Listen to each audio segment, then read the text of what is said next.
Welcome back, everybody, to another edition of the Fatboyz Dynasty Podcast. Coming at you live, as always, Bo and Brant on the YouTube channel, presented by the Fantasyholics Podcast Network. Brant, this is about to be a super special episode for us for a couple of different reasons. First and foremost, we got a big announcement to come up about the Sunday start sit. We're going to talk about that a little bit later on as the show goes on. We're both getting ready to go on vacation to go watch some football in person. And I don't know how you could not be excited about the two explosive offenses we're getting ready to go witness. One of them hung up 13 points on the New York Jets. The other one managed 21 against the Carolina Panthers. These two teams are just as hot as can be right now, Brent. So it's about to be an absolute slugfest, offense down your throat all game. There'll be nobody sleeping. It'll just be standing at attention at all times. Then to a serious note, we are both in so many leagues that we're making this grind ourselves, but it's time to start getting into that playoff mode for fantasy football, Brent. It's right around the corner. And really, this is the week where you've got to make your roster changes to get yourself in prime position to make a run at that title. Absolutely. This is the time where you got to drop maybe some dead weight that will never make your lineup. Go out and make sure you're cuffing certain running backs, even if they're not your running backs, but you're cuffing them. And then the biggest thing in my mind, and one thing that can win some games, is your defenses. So right now is the time to really go out and try to start streaming your defense. Try to start finding what defense do I want for week 15, 16, and 17. I'm sorry, guys, if you go to week 18, you're on your own. These fat boys do not go to week 18 because we don't believe that's a true week when it comes to fantasy. So we will get you through week 17, though. Yeah, go ahead and write your commissioners of your league if you're going to week 18, because that's just insane. You get these teams that get first-round buys locked in, or maybe they can't make the buys, but they're guaranteed a playoff spot. They start resting some starters in matchups that don't mean anything in order to get themselves healthy for the playoffs. It's never good for fantasy. You got to get that out of your league. It just adds a lot of problems to things. So you can't do that. But nonetheless, Brant, we've got an exciting show on our hands today to get us ready for the playoffs. Let's get these bibs on. And let's eat.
All right, Brant. It's been a minute since we saw that. I had some technical difficulties on my end last week. We didn't get an episode out, so I want to apologize to everybody for that.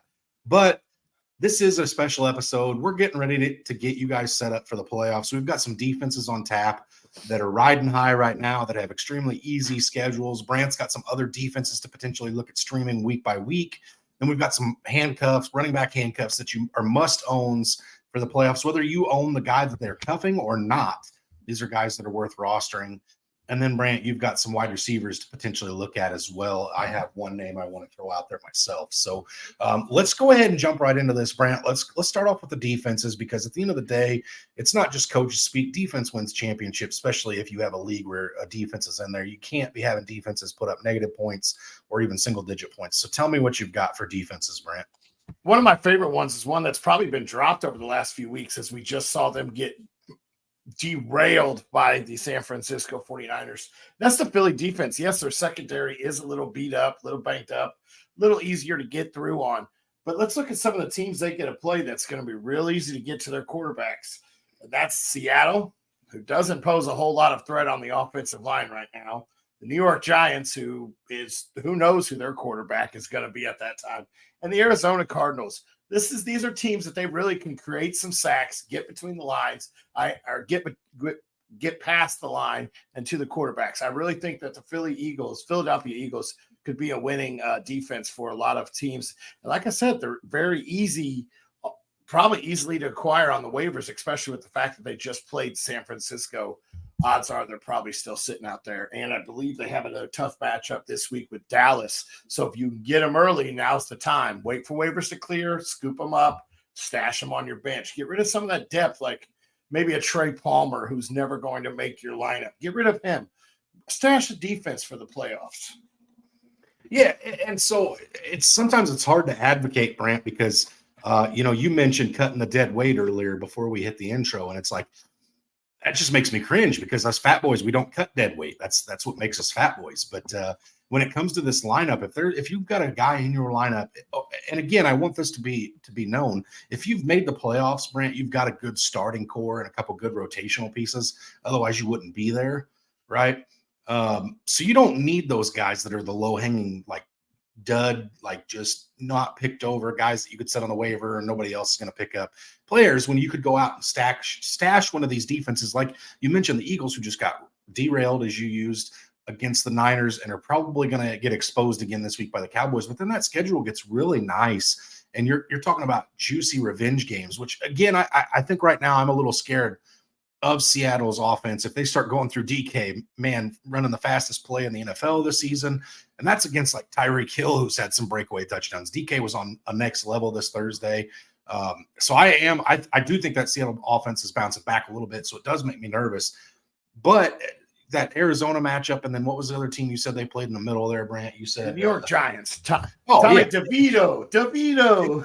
Two teams that hemorrhage defensive pressures. So yeah, if you can scoop up the Eagles and get rid of somebody who's, maybe you're holding on to an IR player because you're like, you don't have too many IR spots and it's not somebody who's going to start in your lineup next year, but you just cut ties and move on. And one of my favorite defenses to do, Brant, and I know this is going to sound homer-ish, but for those of you that have been paying attention, it's not. The Atlanta Falcons may be one of the best streaming offense or defenses for not only just currently riding hot streak, but for the playoffs as well, Brant. They've had plenty of turnovers forced, as well as plenty of interceptions, things like that, scores from the defense. And they have a very easy schedule. Tampa Bay with Baker Mayfield this week, which you and I will be at in person. Hopefully that defense balls out. They've got Carolina with Bryce Young, interim head coach, like just nothing going on there in town. Although Carolina did have their best offensive explosion against Tampa Bay this week, I don't expect much from them moving forward. Indy with a backup quarterback in Gardner Minshew and absent Jonathan Taylor, and then wrapping it up in Chicago against Justin Fields, who we all know can give up turnovers, Brant. Currently in like the lowest non-juiced, no bonus points for defenses leagues. They're averaging about 7.5 points in fantasy right now. And that's coming off some bad games in the middle of the season there. They were really good early, gave up some stinkers to the Titans, the Cardinals, the Vikings, and now they're back on track. They averaged in that league with no juice scoring, Brand. It was like 15 points, then 18 points. So they're doing really well right now, and I expect that to continue. This is another defense right now. I think they're ranked 16th currently, trending upwards in fantasy. So they should probably be available out there for you guys to go scoop up and score if you're not in a league with Brant, who's done it everywhere in every league I'm in. I streamed them this past week because of that juicy matchup they had, and where they hung just enough points to get by that Giants team, or Jets team. Sorry, one of those New York teams that don't even know where they live. One of my other defenses is Kansas City. And I know a lot of people are like, oh, they're the offensive team. They're the offensive team. Right now, their defense actually ranks in the NFL higher than their offense does. I don't have the ranks offhand. I did look at it last night. But they get New England, who can't hang any points up, but they're not even sure who their quarterbacks is. Then they get the Raiders, who's with backup quarterback Aiden O'Connell. They have been serviceable. And then they get the Cincinnati Bengals. They get all three of those games in the playoffs. Team that can't hang points and two backup quarterbacks. Give me the Kansas City defense, creating some turnovers, creating some sacks. Outstanding defense they have been, and I do believe they are on waivers in about 50% of leagues. Yeah, I first of all, Brant, Kansas City's defense is definitely playing the best probably the best defense Patrick Mahomes has had that I can think of. They get pressure. They're decent and contained. They're not getting beat by big plays and shootout games like they have in the past. But it's definitely one. If you can get them with that playoff schedule, that's really nice as well. That may be another one that you can set in your lineup and worry about other spots and not have to worry about your defense. I thought the Falcons' schedule might be one of my favorites out there for remaining teams defensively. And then I saw this one and I was like, how is that not being talked about? The Green Bay Packers, who just beat the Chiefs last night, Brant, on Sunday night, face the New York Giants this week, Tampa Bay, Carolina, and Minnesota to end the season. Talk about teams that don't know their identity. Talk about teams that don't know or trust their quarterback. That's insane to me. And this defense is still not 100% healthy in Green Bay. You got Jair Alexander, who's still been banged up. There's Rashawn Gary's really started to get going here lately. This is a defense that's putting pressure on the quarterback, good linebacker play, and they're ball hawking. They're taking the opportunities to make plays for their team. And Jordan Love's been pretty good too, taking some pressure off this defense, keeping them off the field so they don't have to be out there all the time. These guys aren't exhausted. This is a defense that I think could make some really big news as far as being a potential league winner. I know you don't hear that very often when it comes to defenses, Brant, but this Green Bay Packers team is one I think you could see score 15 points in every one of these matchups to end the season. Yeah, absolutely. They're a team. They looked phenomenal last night. I didn't realize how good their offense and defense both looked great last night. This is a team that definitely you could be getting on board on, but you may have to get on it real quick before they do it again. Is Christian Watson a must start now after back-to-back 2-touchdown games again? Is it the second half of the season he's just the guy, or what's going on there? I think that he might be a very valuable flex start. And think about it. He is not going to be a dead weight guy. He would have been a dead weight guy prior to these 2 weeks. I think you might be talking about Romeo Doubs being the dead weight guy there. I'd have to go back and look at those stats a little bit more. But, I think Watson's definitely – because you think about it, you haven't used him all year probably. And now you got to slide him into your flex. Now you get to slide him into your flex. So I'm going to talk about – you don't have any more defenses, just singular defenses. Please go ahead with the streaming options. We're going to go into week 15. And, guys, if you're going to stream some defenses, get on them early. Yeah, we're going into week 14, so you need to get your 15 defense, 16 defense. I do have a few leagues where I may or may not have 3 defenses on my bench just waiting for these weeks. Atlanta being one of them. Week 15, you got the Vikings got Cincy. Miami's got the Jets. Chiefs have New England. Saints have the New York Giants. And the Falcons have the Carolina Panthers. Probably the best 5 defenses to go stream. At least 2 of those are probably sitting on your waivers. And then week 16, you're looking at the Steelers who have Cincy. Steelers defense is always good. Green Bay has Carolina. Washington has the Jets. Denver has New England. And Philly has the Giants. Another 5 defenses that could very well help you out. Now, week 17, this is probably my favorite matchup. You got the number 1 defense in Cleveland going against the New York Jets. That's probably the best streaming option. So if you can get a hold of that one, go ahead and grab that. Then you got the Jags versus Carolina, the Rams versus the Giants, Kansas City versus Cincy, and Philly versus Arizona. Those are 5 defenses for each one of those weeks that you guys can get ahead of the game and go stash. Absolutely. And again, Brant, I can't emphasize enough. If your league has the team defense, special teams plays in there, these are important come playoffs. You can't just abandon these and right away. We actually had a question on our live start sit this Sunday, Brant, that made me realize how scary the Baltimore Ravens playoff schedule is. That's been a really serviceable defense all year long. If you've had them, you're probably not even considering looking at other defenses that might be available, but their playoff schedule is really quite deceiving. And I'm not sure I have a whole lot of hope for them to put up a whole lot of points. They're currently the number 2 overall defense, Brant. They're coming off of a bye. They have the Los Angeles Rams, Jacksonville Jaguars, San Francisco 49ers, Miami Dolphins.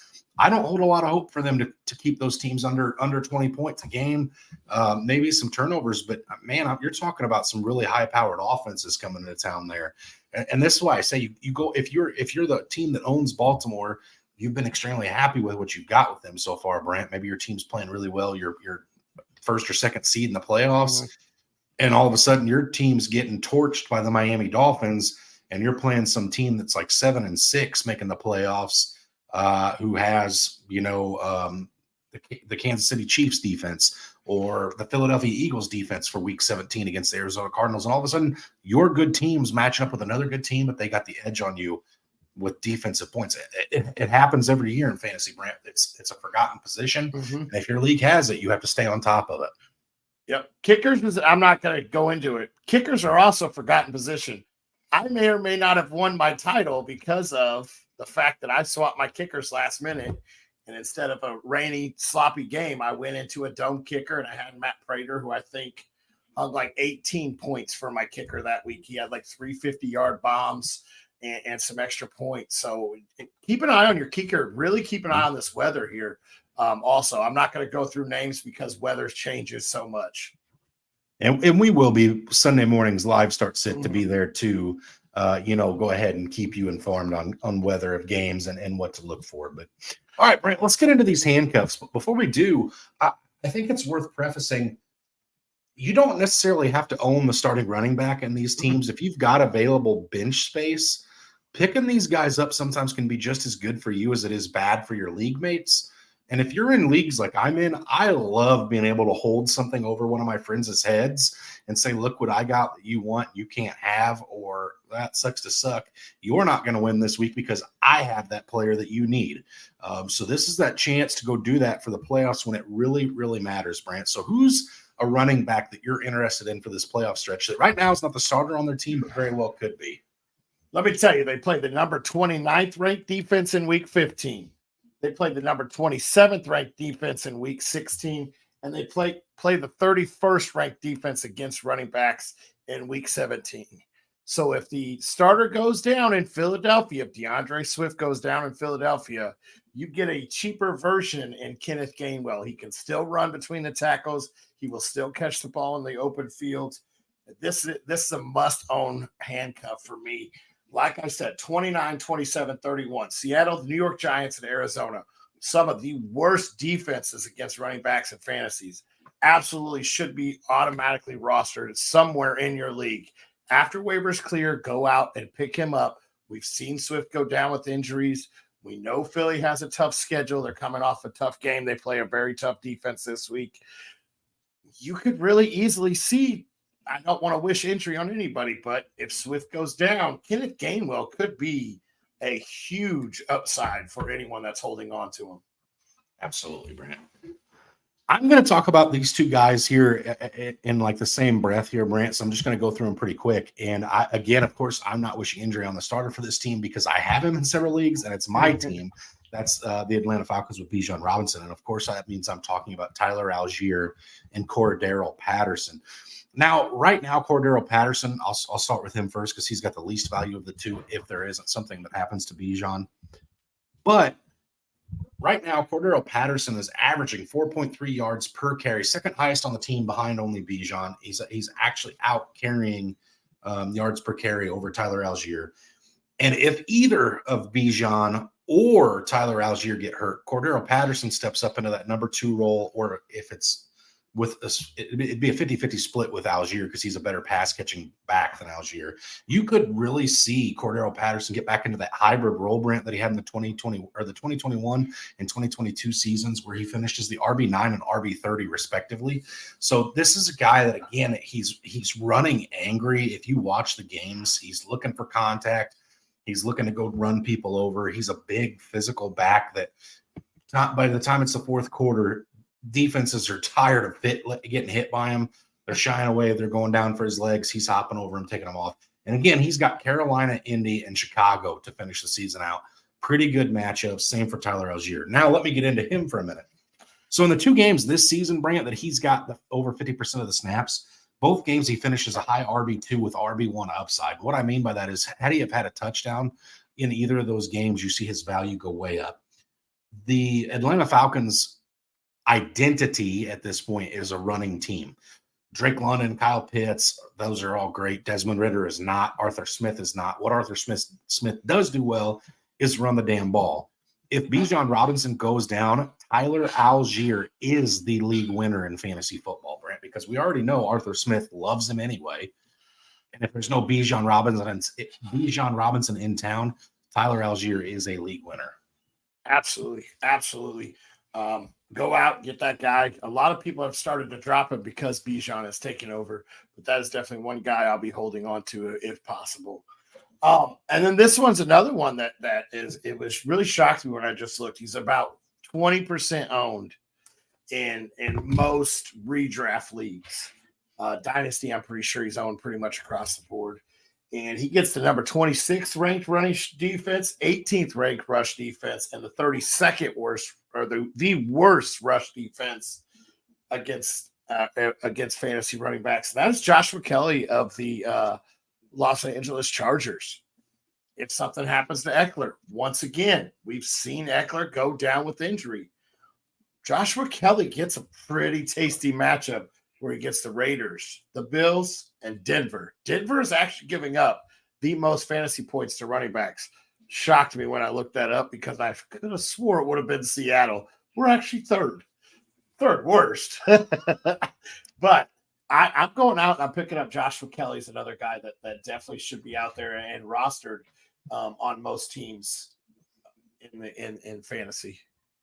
I think Joshua Kelly's got some standalone value as it sits not right now, Brant, because we've definitely seen the usage of Eckler be down a little bit from what it was in the past. Eckler's not really a bell cow anymore like he used to be. And I think a lot of that has to do with Joshua Kelly's looked good enough to earn a role on that offense. So both running backs that I have actually just spoke about, one is ranked inside the top 50 and the other's inside the top 55 running backs on the year, actually. So yes, they do. And they're starting to see it more. And the Chargers may shut Eckler down because they're not in playoff contention. And Philly, you could see Philly really lower in the work order for Swift as well as they go into the season.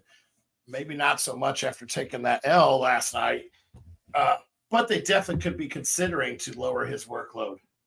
Sure. All right. My last one, Brant, is a guy that I think there's probably a good chance in some shorter bench leagues he's probably available. And this is a guy that I think if he's out there, you absolutely have to pick up, whether you own the running back in town or not. This is Elijah Mitchell of the San Francisco 49ers. And again, I'm not wishing injury on CMC, but how many times, Brant, have we seen that man miss games or miss time because he gets banged up, because he gets hurt, because he runs hard? He's involved in every play, whether it's pass catching or running the ball. His workload is just through the roof. And in his absence, Elijah Mitchell is a darn good fantasy option. And again, this is a team that has a fairly routine playoff schedule, I guess. I don't know if you want to necessarily call it that, but it's not a playoff schedule that scares me off of running backs, Brant. They have, let's see here. They have the Arizona Cardinals week 15, who everybody runs all over. Week 16, they have a tough matchup in the Baltimore Ravens.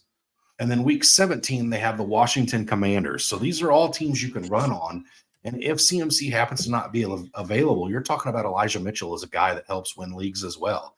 And I know it's easy for me to sit here and pound the table and say, if these guys are league winners, but you're talking about a high probability of something potentially happening and you hurting the other people you're playing, or if you own CMC, it's a no-brainer. Yeah, absolutely. This is a guy that you definitely need to go. I was laughing because one is ranked the 31st, one's ranked the 21st, and one ranked the 11th against the running backs and what they'll play. But yeah, if CMC goes down, I've held on to him in our Dynasty League the entire time. He's only 24% owned in redraft leagues on Sleeper, or 25%, sorry. So definitely he should be out there, especially in, like you said, the shorter bench ones. And he's a guy that, if CMC goes down, he's definitely going to win you some leagues. So absolutely is a guy that should be rostered, especially if you're not a CMC owner. Odds are the CMC owner probably has a bye or is locked into probably the top 3 seeds right now. I would try to be picking up his handcuff right now and stash that, because if CMC gets hurt or they slow down his workload, Mitchell has a huge upside. Absolutely, Brant. Absolutely. So tell me, you've got a couple teams of wide receivers that you like their matchups. So go ahead and take me through that, and then I'll talk about the wide receiver that I kind of like personally. You and me have been banging on talking about these wide receivers from Greg Dortch to Marquise Brown. The Arizona Cardinals, they play San Francisco 49ers. I know, big, scary 49ers. They're 17th against the wide receiver, actually. They do give up some points through the air. Most of the time, it's garbage time. But guess what? That's always fun time in fantasy. Then they get the Chicago Bears, who are actually better against the pass than the San Francisco 49ers. But once again, it is still the Chicago Bears. They still give up big plays. And then they get the Philadelphia Eagles, who are the worst against pass catchers right now. So Arizona gets the Niners, Chicago, and Philly. Decent matchups going into the playoffs. Probably a couple guys that are still on waivers. Greg Dortch is probably still out there. Michael Wilson's a guy that I would maybe be keeping an eye on my watch list if he comes back. And then Marquise Hollywood Brown is another guy. Rondale Moore's probably out there too. Rondale Moore's another one. This one, you got to play Homer. I get to play Homer now. It's the Seattle Seahawks. We get Philly in week 15. Then our schedule, we finally get out of our gauntlet of teams that we've had to play. And we'll get Tennessee, who's 24th against the pass, and then Pittsburgh, who's 25th against the pass. Yeah, Pittsburgh rushes the passer pretty well, but they don't cover the pass pretty well. Then everybody wants a piece of this third one. That's the Kansas City Chiefs. Go out, get you a piece right now. Rashid Rice is the greatest piece probably to be owning right now. Go out, make sure you grab yourself a little piece of this offense. They get New England, the Raiders, and then Cincy. The Raiders actually ranked 13th against the pass, so that's a tougher matchup, but it's still the Kansas City Chiefs. But New England and Cincy are still in the bottom tier of pass defenses. So those guys are, easily rosterable. When it comes down to Arizona, we talked about the multiple backs that are probably available. Seattle, you probably can go out and get JSN. And if you're in a deep league, go pick up Bobo, because if something happens to any of these wide receivers in Seattle, Bobo's the next man up. And we saw what he did in DK's absence. I believe he had 2 touchdowns in that game in DK's absence earlier this year. And then Kansas City, we talked about what you got. Kadarius Toney's there. Watson's there. And Rashid Rice, if he's still available. MVS is the guy that Pat looks for, Mahomes looks for on deep balls. Yep. Hasn't been great, but he is still there, gets plenty of opportunities. I doubt Rashid Rice is available, but man, if he is, you got to scoop him now. Mm-hmm. He's on fire right now. He doesn't come out of my lineup at this point. Brent, the guy I want to talk about is a rookie I kind of liked, then I didn't kind of like, then I kind of liked, then I didn't kind of like. And now I kind of like him again, but it's at a cost of a veteran that I've really loved this year. And that's Jonathan Mingo of the Carolina Panthers. Mm-hmm. This guy has slowly become the number 1 wideout in town. Bryce Young's really starting to form a chemistry with him. I'm still not writing home about Jonathan Mingo as a wide receiver 1 in the NFL or in fantasy football. I still think they address that. I think T. Higgins is in a Carolina Panthers uniform next year, but we'll talk about that on a different show for a different day. But Jonathan Mingo, the last 4 weeks, Brent, has been doing what we've expected out of Thielen every week. 7 targets, 6 targets, 6 targets, 10 targets in a sloppy wet fest this weekend, where if I was Bryce Young, I'd be going to the trusty sure-handed vet and Adam Thielen, but he wasn't. He was going to Jonathan Mingo, who made play after play after play after play this week. And it's the best I've seen the Carolina Panthers offense look. I watched that game last week for a couple different reasons, divisional game, as well as I'm getting ready to go see the Bucs in person, right? So kind of wanted to see what they had going on.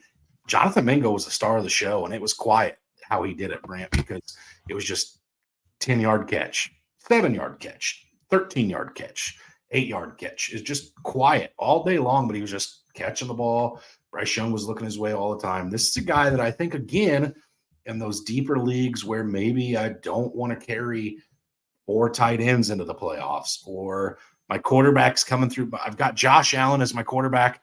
The Bills are finishing up their bye week this week, getting ready to come back. Maybe I've got some, extra quarterbacks I can drop off my team, and I can go pick up a guy like Jonathan Mingo. This is a guy that I think ends up having some flex appeal for you moving down the stretch.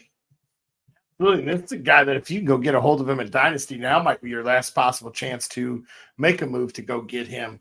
Yeah, I absolutely loved it. I liked Mingo going into this year. I've been a little grossed out by Carolina's offense. Haven't really wanted to watch a whole lot of it. I drafted Bryce Young as my number 2 quarterback, and it's been ugly this year in my Superflex Dynasty. Yeah. Well, it's looking up, just like Bryce Young is to all of his offensive linemen, Brant. Right. All I right. just wanted to get a guy that was the same height as me. This is talking about disappointing, Brant. This is not good, but we have to talk about it. It's our job. This is what we get, we're here to do. Thursday night, we have the New England Patriots at the Pittsburgh Steelers. There's a game. Steelers favored by 6 points. A grand total line from Vegas of 30.5 points, Brant. So it's going to be a snooze fest. I heard a rumor maybe that Bill Belichick might be dusting off the old Pete Carroll 12s and getting out there under center for the Patriots. Just let me do the damn thing myself, he's saying. They put him on the graphic for the Thursday night game. He's got to be in there. Man, you talk about a bad football game here, Brent. Did Malik Cunningham get any shot in that game this week? I don't remember. I know Bailey Zappi was not impressive. Man, give him a shot, man. I'm going back here to look. That's what I want to see. If I'm going to pick anything to see in this gross game that's going to be on, let me see a shot. Let me see Malik Cunningham get a shot on the field. It can't be any worse than what they've been trotting out. Also, keep an eye on Ramondre Stevenson. I know he went out, and Zeke looked pretty good. 17 carries, 52 yards, 4 catches for 40. Not a bad game for Zeke. Yeah, I really want to see them give Cunningham a shot. That's about all I want to see in this. And then I think Kenny Pickett's due to miss some time too as well. Yeah, Kenny Pickett actually underwent ankle surgery today, successful ankle surgery. Not putting him on the IR, but he is expected to miss a few weeks. So it'll be Mitch Trubisky under center for the Steelers. So there you go. There's that. Makes it a little bit better. And then Ramondre Stevenson is also extremely doubtful.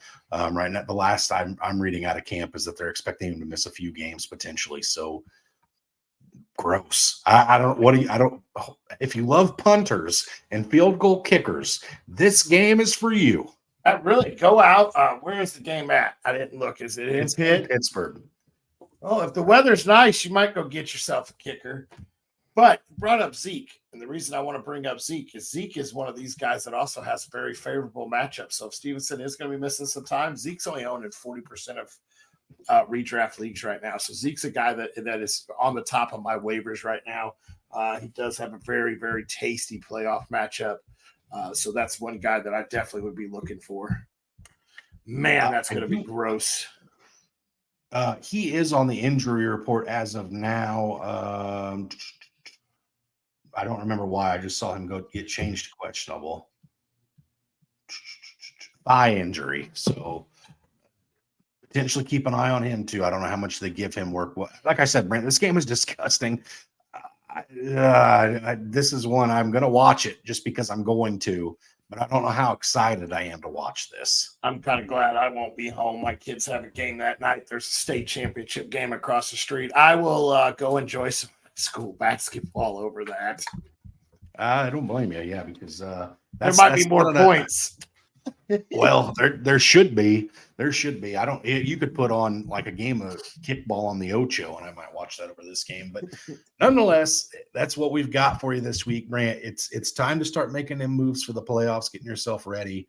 That does bring me to the exciting announcement I have.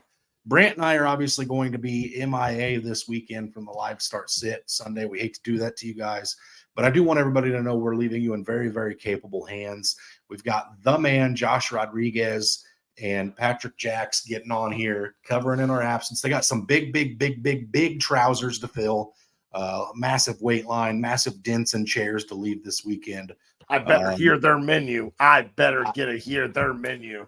We'll be on there to make sure we chime in to make sure we hear what's on there. You and I will be stuffing our faces, I'm sure, with some pretty good food down in Atlanta. So it should be a good time for us as well.